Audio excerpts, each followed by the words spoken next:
No आता पुन्हा तुम्ही आम्हाला आशीर्वाद दिल्यानंतर 1500 रुपये नाही 2100 रुपये बहिणींच्या खात्यामध्ये या ठिकाणी आम्ही देणार आहोत। आपल्या बहिणींकरता योजना आणली। कुठली योजना? मुख्यमंत्री माझी लाडकी बहीण योजना। 1500 रुपये लाडक्या बहिणींच्या खात्यामध्ये टाकायची योजना आणली। तेव्हा माहितीये हे काँग्रेसवाले उबाठावाले शरद पवारांचे लोक आमच्यावर व्यंग कसायचे, अरे योजना येतच नाही, तो होतच नाही, तो जमणारच नाही, पैसा जाणारच नाही, काही होणारच नाही। त्या सगळ्यांच्या नाकावर टिचून 2.5 कोटी बहिणींच्या खात्यामध्ये नोव्हेंबर पर्यंतचे 1500 रुपये हे जमा करून टाकले। पण माझ्या बहिणींना मला सांगायचं आहे, बहिणींनो जसे आम्ही तुमचे सख्खे भाऊ आहोत, मार्केटमध्ये काही तुमचे सावत्र भाऊ देखील फिरताय।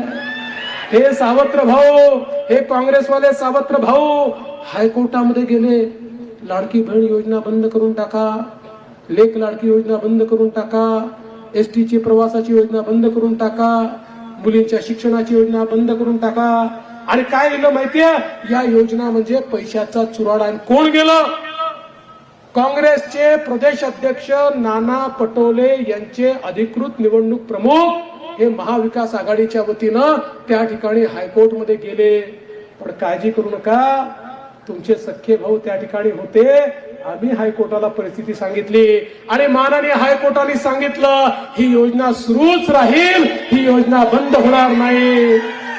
आणि मला असं समजलं इथे एक उमेदवार आहे, तो उमेदवार सांगतो योजना मीच आणली। तुम्हाला एक गोष्ट सांगतो, फक्त ती गोष्ट लिटरली घेऊ नका, मी कोणाला कुत्रा बित्रा म्हणत नाहीये, गोष्ट सांगतो। नाही तर उगीच तुम्ही, कारण मला ते वाईट शब्द वापरत असतील माझ्या तुषारबद्दल, मी कधीच असं करणार नाही। पण तुम्हाला सांगतो, एक बैलगाडी होती, त्या बैलगाडीवर पाटील साहेब बैलगाडी घेऊन नेहमी जायचे आणि पाटलांचा कुत्रा जो आहे तो बैलगाडीच्या खाली चालत राहायचा। काही दिवसांनी पाटलाच्या कुत्र्याला वाटलं माझ्यामुळेच बैलगाडी चाललेली आहे। बा पुन्हा सांगतो, मी कोणाला कुत्रा म्हणत नाही, कोणीही कुत्रा नाही, बिलकुल नाही।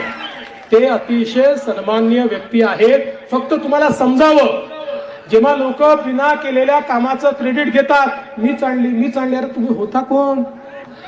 अरे आम्ही आणली आहे। आणि योजना कशी आली माहितीये? आपले मामा आहेत ना मध्य प्रदेशचे शिवराज सिंग जी आमच्याकडे आले, आम्ही त्यांना विचारलं, माननीय मुख्यमंत्री त्यांच्याशी बोलले, शिवराज सिंगजींनी ही योजना कशी करायची आम्हाला सांगितलं आणि माननीय मुख्यमंत्र्यांनी पुढाकार घेतला, मी असेल अजितदादा, आम्ही तिघांनी मिळून निर्णय घेतला आणि ही योजना या ठिकाणी अंमलात आली। त्यामुळे लाडक्या बहिणीच्या बाजूने उभं असलेला आपला महायुती आहे। लाडक्या बहिणींचे 1500चे 2100 करण्याकरता हात वर कोण करणार आहे? डॉक्टर तुषार राठोड करणार आहे, दुसरं कोणी करणार नाही आहे। त्यामुळे माझी विनंती आहे, अशा वावड्या येत असतात, त्याच्यावर विश्वास ठेवू नका। कोणीही कोणाचं नाव सांगत असेल, मी तुम्हाला खात्रीने सांगतो, मी जबाबदारीने सांगतो, आमचे माननीय मुख्यमंत्री एकनाथराव शिंदेजी केवळ आणि केवळ डॉक्टर तुषार राठोड यांच्याच पाठीशी आहेत, हे मी तुम्हाला या ठिकाणी सांगण्याकरता आलो आहे।